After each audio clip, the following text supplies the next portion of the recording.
But betting on the weather, pop culture, war, that's perfectly fine.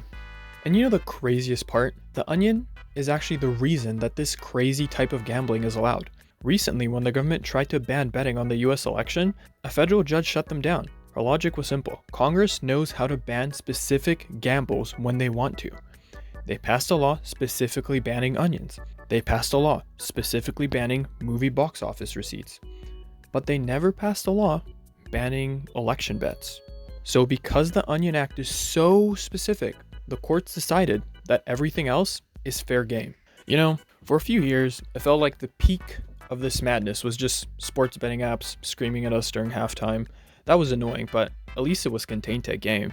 But with things like Polymarket and Kalshi, the casino has exploded out of the box. We aren't just betting on touchdowns and goals. We're financializing reality itself. Every news headline, every disaster, every global event is just another over-under. The Onion Act proves that the government can close the casino whenever it wants.